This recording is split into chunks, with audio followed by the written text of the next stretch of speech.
Thank you, Dr. San, for a very nice presentation. Then I would like to invite the second presenter, Professor Ruoyu. Professor Ruoyu is a professor at the Department of Dermatology at Peking University First Hospital, a director of the Beijing Skin Disease Molecular Diagnostic Laboratory, director of the Skin Disease Prevention and Control Center at Peking University, and also associate director of the Research Center for Medical Mycology at the same university. And she is now current co-chair of the Asia Fungal Working Group. Please, Dr. Lee.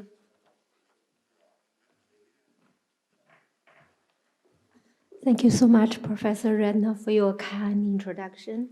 So just follow Dr. Sun's talk. My talk will focus on the skin manifestations of the invasive fungal infection.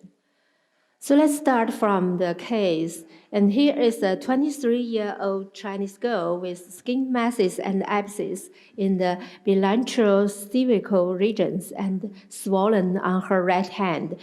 She also had low fever and cough after spent 3 months at California, USA. So from this history, and you may guess what disease she got, but only she visited the physician only by such skin lesions. And here is the CT scans of the neck. We can see the nodules on the subcutaneous nodules. Actually, is the swollen lymph node and also some necrosis.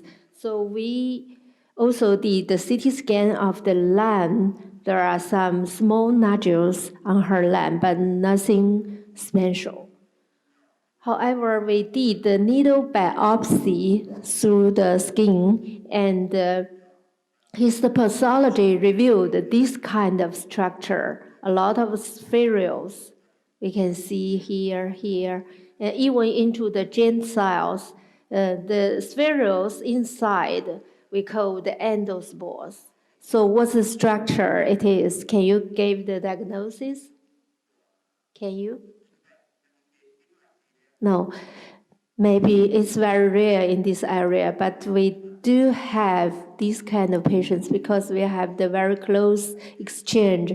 Many people visited the west part of the United States and north part of the United States. So people will have chance to get this kind of infection. Actually, this is the disseminated coccidioidomycosis. So only from the skin lesions, and we can do the diagnosis. After make the correct diagnosis, and the patient was treated with amphotericin B plus itraconazole for more than 1 year, then all the skin lesions cured. But now she got relapse again after 2 years.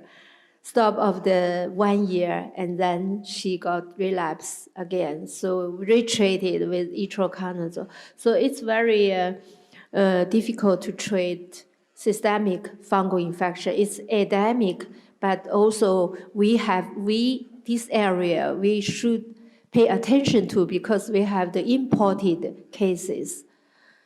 So the classification of the fungal infection, like Dr. Sun already introduced, including the superficial fungal infection, dermatophytosis was the most common one, and also skin candidiasis and pityriasis. Subcutaneous fungal infection, which are relatively difficult to treat, like Dr. Sun introduced, chromoblastomycosis, phaeohyphomycosis, mucormycosis, and dermatophytic granuloma and mycetoma. And we should not forget, in China, northern part, we have a lot of cases of sporotrichosis, almost the second higher incidence in the world.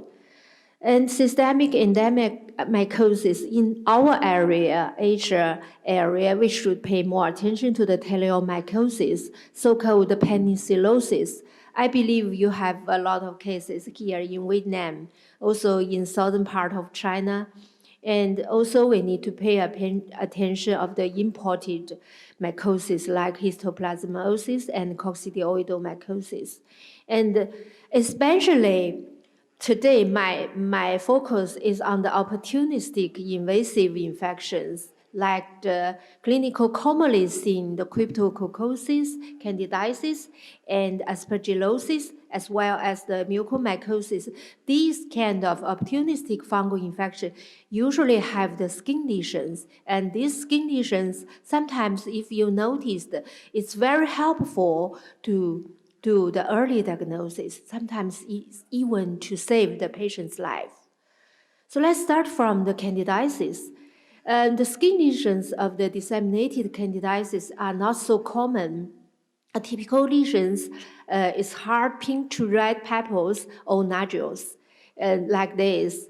And it's widespread lesions. The center sometimes at the early stage is paler and then become purpurea. And other manifestations including gangrenous pyoderma-like lesions, pustules, and abscesses.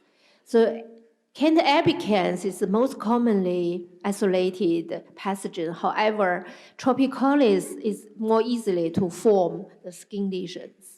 So this is the literature reported case. It's a 70-year-old male with a squamous cell carcinoma of the larynx, and he had fever, rash, and myalgia occurred 6 days after the chemotherapy, and blood culture and the pathological examination was positive, revealed Candida infection is disseminated. The lesion of the skin is multiple erythematous, papules, and nodules disseminated to the whole body, caused by the Candida tropicalis. So histopathologically, you can find the pseudohyphae and candida, which very similar to the direct examination. So if you have the skin lesion, it's very convenient to do the direct examination. So especially by using the fluorescent stain, you can easily to find the typical pseudohyphae and candida. And so you do the culture, you can get a candida pure isolate. Then you continue to identify, like Dr. Sun teach you how to identify. Here is the incidence of the species distribution of candidaemia in our area by Dr. Tan published. So we can see the Candida albicans took about 40% and followed by the tropicalis and glabrata and parapsilosis. These are the 4 major Candida species which cause the candidaemia in our area. However, in China, we have the 5-year multi-center study which showing a little bit different result. Candida albicans was about 50% and followed by parapsilosis, took about 20%. And the tropicalis was the third one, about 15%. And glabrata about 10%. So the 5 years keeps almost the same. However, we also noticed the tropicalis resistance rate is a little bit increasing, but not as high as here. Yesterday, Dr. Ben told us. So the candidaemia disseminated lesions and also could be diagnosed by the biomarker like the beta-glucan detection too. Okay, let's move to the cryptococcosis. This is our patient. He came to our department with the generalized papule, nodule, and plaque and ulceration, so disseminated to the whole body. So we didn't think about the infection first. We think about this inflammation. So we did the biopsy, and biopsy, the first time we misdiagnosed. We only used the H&E stain, so it's very easily to be misdiagnosed, only use the H&E. This is the PAS stain. We find a lot of crypto structure here.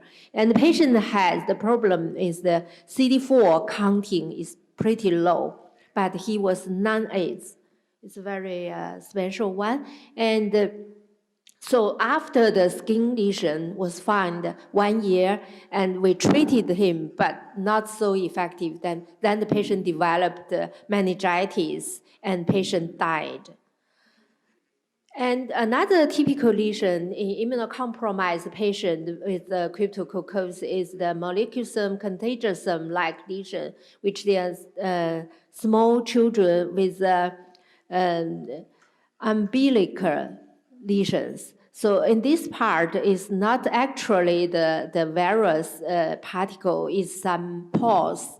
You can do the direct examination easily by the Indian ink stain. You can find the cryptostructure. So this patient is receiving the immunosuppressive therapy. So the lesion disseminated with the abscess and the ulceration. But then after we make the confirmed diagnosis, then the patient was cured by amphotericin B. So another very rare skin lesions of the cryptococcus is Panniculitis-like. So you touch the skin lesion, it's very hard, like a stone sometimes. It's deep infiltrated. And these lesions is relatively difficult to isolate the cryptococcus, but you can see from histologically typical crypto. Another kind of lesion is granulomatous lesion, and this patient died after 1 week. Disseminated lesion occurred, and then the histopathology result confirmed the diagnosis. It's the disseminated. It's a non-Hodgkin lymphoma patient after the intensive chemotherapy. So the skin lesion type of the cryptococcosis is relatively common. It's happened in 15 to 20 of the patients, and no predictable body distribution. And secondary dissemination correlates with a poor prognosis and mortality rate up to 80%. The lesions vary from papular nodules to ulcers and abscess. It may resemble to the herpes viral infection or molecular contagiosum. And here is the histopathology H&E stain. You can see a lot of empty cell, sometimes which so-called clear cell. Actually, in the middle part, you can see the crypto agent here. The surrounded by empty actually is the capsule stain area. So if you didn't use the special stain, it's very easy to be misdiagnosed. This is the H&E. This is the PAS. This is the MUC coming, and the ocean blue, GMS. So you can easily to find, especially if you have the immunochemistry stain. You can confirm the diagnosis is crypto. Of course, the mycological examination are very helpful. You never forget, it's very cheaper. And just use Indian ink stain, you can find the very typical crypto structure here. And the culture is also, you can get. And there are two antigen detection methods. Dr. Ben told me you have here. One is agglutination test. The other one is immunoprecipitation test. These ones are more convenient. It's very fast, it's very sensitive, and only some cross-reaction, about 10% with the GM test. And also you can do the semi-quantitative. See, you dilute the patient sera, you can see it gradually became negative, right?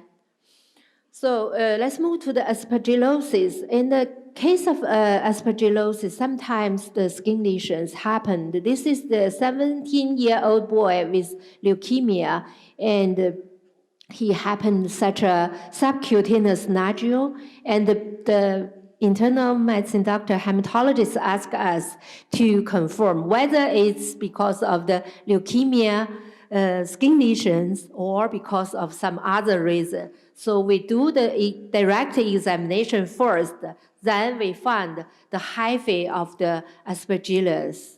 Then we do the histopathology. It's confirmed it's a infection. So this is the disseminated lesion of the Aspergillus. Also, there are some necrotic papules and hemorrhagic bullae in some patients. You can see why it's easily to happen the necrotic skin, because it's blood vessel was forming the some thrombs. Then the ischemic necrosis happened. So this is the reason the patient, it's quite similar to the mucor infection. And also we can see some necrotic ulceration here. And here after the liver transplantation, this is the wound cannot heal because of filled with the Aspergillus flavors. So the skin lesion of the aspergillosis is the most commonly skin finding ranging from the form papules and the necrotic papular nodules to the hemorrhagic bullae and the necrotic ulcers. It varies too. Bland subcutaneous nodules and cellulitis can be seen. In disseminated aspergillosis, the central nervous system, kidney, and heart, in addition to the lungs, are often involved in the severe widespread cases. The prognosis is poor but improve when the patient immuno condition getting better. Histopathological findings, we can see the 45-degree dichotomous branching of the highly septed hyphae, and best demonstrated with GMS OPS. Separative granulomatous lesions and necrotic changes may be observed. Here is the histopathology. We can see the very well 45-degree branched septed hyphae, and if you find some Aspergillus head in the cavity, usually when they meet some air, they can form the Aspergillus head. It's very typical. You can make the diagnosis. But direct examination also helpful. This is a very typical 45-degree branch. And then from the fluorescent stain, you can see very clearly. This is from the BAL, right? This is the culture, Aspergillus fumigatus. Also, the antigen detection galactomannan test. Yesterday, many professors already talked about this. And this GM test sometimes correlate with the therapy effect. Mucormycosis, Dr. Sun already said. I just want to mention about the renal cerebral mucormycosis, the most dangerous opportunistic fungal infection. So if clinically you find such a patient with severe diabetes or after some operation, then it happened necrotic lesions on the face, you must do direct examination and histopathology as soon as possible, because this can save the patient life. Otherwise, the lesion will invade into the brain of the patient, and patient usually died within 1 week. Okay. This is the most dangerous part. However, in the mucor infection, there are some second type is relatively slow chronic infection. For example, the mucor irregularis infection, which is most commonly seen in China. Mainland China, you can see where chronic plaques usually occurred on the face of the patient. It's gradually invade and destroyed the patient's face. The patient also very painful, but the fungus is very special one.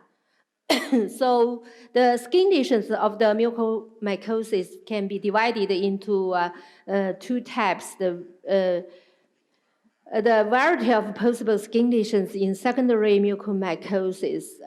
Initial involvement of the facial skin may be subtle with unilateral facial swelling and slightly erythema. Advanced disease is characterized by large areas of necrosis covered by a thick hemorrhagic cross. This is very typical. So when you see your patient happen such a lesion, you must think about muco.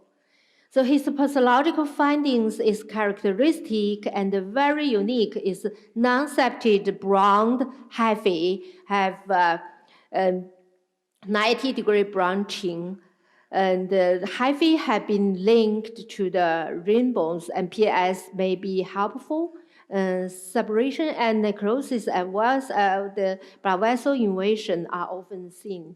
Here is the histopathological finding of the mucor. You can compare. It's quite different from other fungi, right? It's very brown and non-septed and very irregular. Sometimes you can see the mucal structure, spherules. And also you can use the fluorescent stain. You can easily to find the structure. And here is the very typical one, very broad, non-septed hyphae. Direct examination showing the similar result. And here is the fluorescent stain. And the fungal culture, you can see sometimes a lot of hyphae, a lot of fungi are different, like the rhizopus, mucor, and as well leishmania. So you will identify according to the method Dr. Sun introduced to you. So we should mention about the Tyrannosaurus infection because this is the endemic mycosis in our area. This is our patient with the disseminated skin lesions. She firstly had the psoriasis, and she was in the ward by treating the psoriasis, but after the cytotoxic therapy, she developed such a disseminated lesion. And the lesion culture revealed typical dimorphic fungi, very beautiful one, produced the pigment. And the 37-degree is the form, and 25-degree is the mycelia form, right? And histopathology was the most helpful one. You can see so many fungal elements, very, very small yeast cell appeared through the whole dermis and subcutaneous layer. It spread, no any immunodefense against this patient. So poor patient. However, she was lucky. She was diagnosed and then treated with amphotericin B, and then the patient survived. So the typical histopathological finding is the yeast cell into the histocell or outside, but you can see the septa is by fishing, not by budding. This is the differentiation between the histoplasmosis. This is the key part, is the septa, not the budding, right? Here's another case with the disseminated skin lesions. For 1 year, this patient was treated as inflammatory disease or as a tuberculosis, but not effective at all. So we do the biopsy and we found the infectious granuloma change, but we didn't find any pathogens. However, the tissue culture was positive, and then it was confirmed by PCR as the Tyrannosaurus-Mycological. So the patient was treated by amphotericin B for 2 months and followed by itraconazole 400 per day for 3 months, and then the lesion almost cleared. So this is very helpful. The skin lesions help us to make the diagnosis. There are a lot of skin lesions in tyrannosaurus patients, different kinds of patients. So the skin lesions occurred in over 70% of the patient. So if you can see the skin lesions and then you do the biopsy, you do the tissue culture, it's very helpful to the diagnosis. And then the skin lesion also polymorphic, multiple nodules, acne-like, pustules, subcutaneous abscess, chronic skin ulcers, etc. So in HIV positive patients with the telomyces infection, the characteristic rash is similar to the crypto. It's a malicosum contagiosum papule with an umbilicus. So it's finally, I would like to mention briefly about field hyphomycosis because Professor Chakrabarty also mentioned in our area the field hyphomycosis were mostly related to the canine deficiency. And yes, we do find several or more than 10 cases of the patient with the invasive field hyphomycosis. They started from the very early stage, like 5 to 7 year old, and then gradually developed, disseminated to the whole body and even to the central nervous system. The patient died. Although they received any antifungal treatment, it doesn't work. Firstly, it worked, but gradually become not effective. So we found some case of the field hyphomycosis caused by Phyllophora varicosa and some other black yeast may have the Ca9 mutation. This mutation may lead to the Th17 cell dysfunction and interleukin-17, the cytokine, decreased. So it can not defect the black yeast infection. So what is the Ca9? Ca9 is a very key adapter on the way to the signal pathway when the innate immunity was recognized by the host cell, and then they must through the Ca9 and then to initiate the acquired immunity.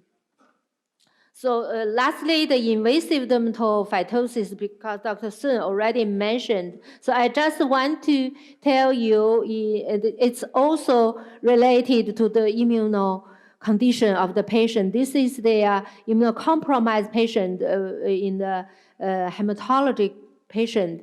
And the risk factor, like Dr. Sun analyzed, is immunodeficiency was the first and solid organ transplantation. And sometimes the lower CD4 counting, and sometimes related to Ca9 deficiency. So the Ca9 deficiency and the invasive fungal infection already well noticed in the world. And most of the cases relate to Candida infection and dermatophyte, as well as the black fungi. And quite recently, we found one case is Aspergillus primary infection. And then we found another mucor species with the Ca9 deficiency. This is the first one. It's it's a zygomyces infection, the first one, not Aspergillosis. So in summary, the skin lesions in the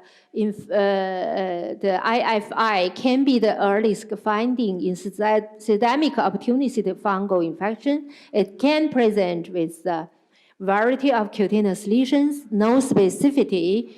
It's vary from form papules and necrotic papular nodules to the hemorrhagic bullae and necrotic ulcers.